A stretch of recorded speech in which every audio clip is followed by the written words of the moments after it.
In the spring of 2023, people had started becoming afraid of banks again. The same images kept playing on television. Red charts, panic headlines, people waiting in front of ATMs, and words that had seemed forgotten for years were suddenly everywhere again. Bank run, liquidity crisis, collapse. Another bank had failed, then another one, and after every new headline, the city felt a little quieter. But the strange thing was this: it wasn't just customers who were afraid anymore. People working inside banks had started feeling it too. While the public was questioning whether banks were safe, the people inside those banks had started questioning their own future. And during that time, one of the people I thought about the most was my close friend, Tom. Tom was a banker, and for years, I had gotten used to seeing him the same way: calm, organized, controlled. But in the spring of 2023, Tom started changing.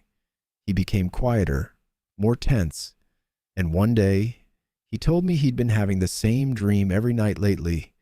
In the dream, he was walking out of the bank, holding a small cardboard box in his hands, and people were looking at him with pity. "Tom, let me tell you a story." One afternoon after school, I stopped by the bank where Tom worked. The bank was in the center of the city. From the outside, everything looked normal. People were standing in line. Employees were working at their desks. But the moment you walked inside, you could feel the atmosphere was different. People were uneasy. Even the employees looked tense. At that time, the television screens were constantly showing economic news. Fear of a financial crisis is growing. New concerns in the banking sector. I spotted Tom from a distance. He was helping a customer. He still had that professional smile on his face. At one point, I overheard part of their conversation. The customer asked nervously, "Our money is safe, right?" Tom smiled immediately. "Of course," he said. "There's nothing to worry about." The customer nodded, but he didn't look fully convinced. Tom turned back to his computer, and the second the customer walked away, the smile disappeared from his face. First, he checked his emails, then his phone, then his emails again. And honestly, that was the first moment I started realizing something. Tom wasn't just trying to calm his customers down. He was trying to keep himself calm, too. A few minutes later, he noticed me. "Good to see you, Michael," he said. Then he smiled faintly. "Apparently, everybody became a banker today," he said. "Since this morning, people have either been asking about their money or whether the world is ending." I laughed softly because I honestly didn't know what to say. Tom quickly closed a few windows on his computer. Then he turned to me. "If I don't take a 5-minute break soon, I'm going to start talking to people in interest rates." We walked to the small cafe next to the bank. Even while walking, Tom couldn't stop checking his phone. He'd look at the screen, put it away, then pull it back out again a few seconds later. When we sat down at the cafe, he let out a deep breath. He looked exhausted. I smiled slightly. "Things seem messy." Tom let out a short laugh. "Right now, everybody's nervous system is collapsing," he said. "The customers are panicking. Management is in constant meetings, and the employees are trying to act normal." The waiter brought our coffees. Tom stayed quiet for a few seconds. Then he slowly stirred his coffee and shook his head. "You know what the strangest part is?" he said. "When people trust banks, we become invisible. Nobody even thinks about us. But the second fear starts, everyone suddenly turns around and looks at us." I didn't say anything. Tom looked at the television. The screen was showing more economic news.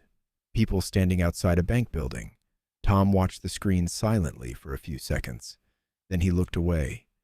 We sat quietly for a while. People inside the cafe were talking about normal things: weekend plans, traffic, sports. But on that television screen, there was a completely different world. The news kept showing more footage of people gathered outside banks. Tom stared at the screen for a few seconds longer. Then he took a deep breath and slowly shook his head. "You know," he said, "I haven't been sleeping properly these last few weeks." I looked at him. Tom tried to laugh, but this time he couldn't really pull it off. "This might sound strange to you," he said, "but lately I keep having the same dream. I'm walking out of the bank. There's a small cardboard box in my hands, and people are staring at me." Then there was a brief silence. Tom kept speaking without taking his eyes off the television. "I watched it happen in 2008, he said. "When Lehman collapsed, guys were walking out of buildings they'd worked in for years carrying boxes." Then he shook his head slightly. "Back then, it just looked like news footage," he said. "You never think one day the same thing could happen to you." The anxiety was written all over his face when he said it. I nodded slightly. "Well, apparently the world has been ending since Lehman," I said. Tom let out a short laugh, but it faded quickly. Then he looked down at his coffee. "This time feels different," he said quietly, "because I'm not watching it from the outside anymore." And I think that was what scared Tom the most, because when the 2008 crisis happened, Tom wasn't a banker yet. Back then, he was just watching those images from the outside, on television, in the news. But now, he was inside the system, and for the first time he had started imagining himself as one of those people carrying a box. We sat there a little longer. Tom let out a quiet sigh. "Last week, rumors about layoffs started spreading at our bank too," he said.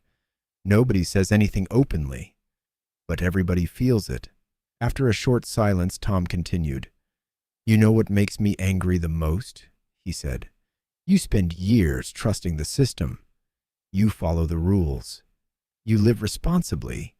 And then one day, because of things completely outside your control, your future can suddenly become uncertain." His voice never got louder, but the exhaustion on his face kept growing. I shrugged slightly. "Maybe things will calm down again in a few weeks." Tom laughed quietly. "I hope so." Just then his phone vibrated. Tom immediately looked at the screen. He read the message for a few seconds, then slowly placed the phone back on the table. "The whole team got called into a meeting tomorrow morning," he said. I looked at him. Tom nodded slightly. "They'll probably give another 'everything is under control' speech," he said. Then he took another sip of coffee, but his eyes kept drifting back toward his phone every few seconds. A little while later, Tom checked the time. Then he took a deep breath. "I should probably get back to the bank," he said. We stood up. When we reached the front of the building, Tom looked at the bank for a few seconds.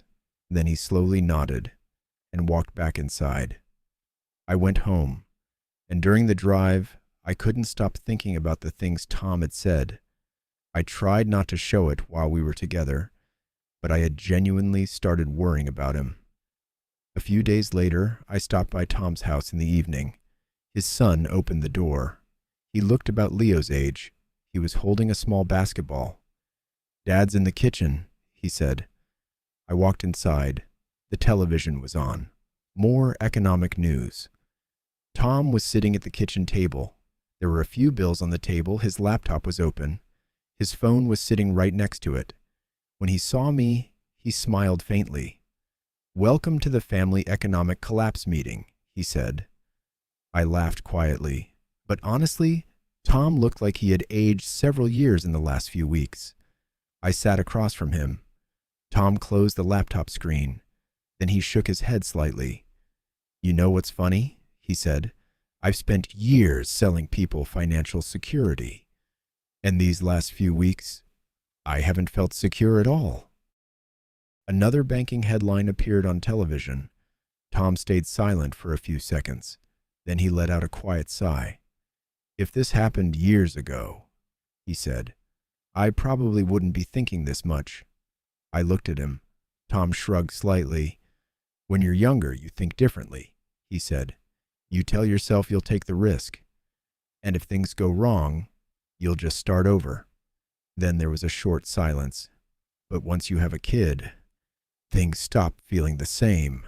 Tom looked at the television, then quietly said, "When you've got people counting on you, you can't think the same way anymore." The next afternoon, Tom sent me a message. "Survived the crisis," he wrote. There was a laughing emoji at the end.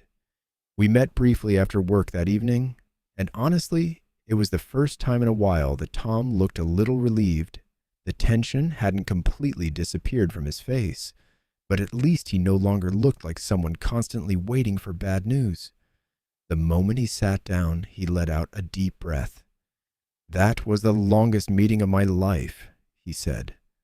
I laughed quietly. Tom shook his head.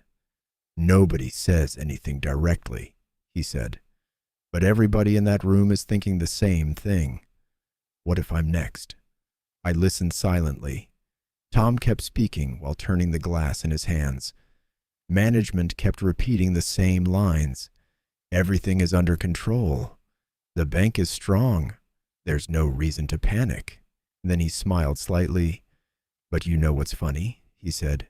"The longer those speeches went on, the more nervous everyone looked." I smiled faintly, and this time Tom actually laughed too. Then he leaned back in his chair. "At least for now. I'm safe," he said. The second I realized that today, it felt like someone took 2 bags of bricks off my shoulders. You could see the relief on Tom's face that day. Because sometimes people don't need something huge to feel happy. Sometimes it's enough that the thing they feared didn't happen today. Over the next few weeks, the mood in the city started changing. Life was still going on normally. People were going to work. Cafes were full. But the conversations were different now. One morning in the teacher's lounge, I overheard 2 people talking about interest rates. Someone else mentioned postponing plans to buy a house. I still remember overhearing 2 strangers talking at the grocery store. "People are scared to make big decisions right now," one of them said. The other nodded. "Nobody really knows what's coming." And I think that was the real change. People had become more cautious. It felt like everyone was quietly preparing for something they couldn't fully see yet. I had seen it in John, and now I was seeing it in Tom too. But in the middle of all that, there was one person who looked completely different from everybody else. Warren. After hearing everything Tom had told me that evening, I called Warren. "There's something I want to talk to you about," I told him on the phone. In his usual calm voice, Warren asked, "What's going on?" "It's Tom," I said. "He's been really worried about work lately." There was a brief silence on the other end. Then Warren quietly said, "I understand. Why don't you come by this evening? The porch feels better at night anyway. We'll talk."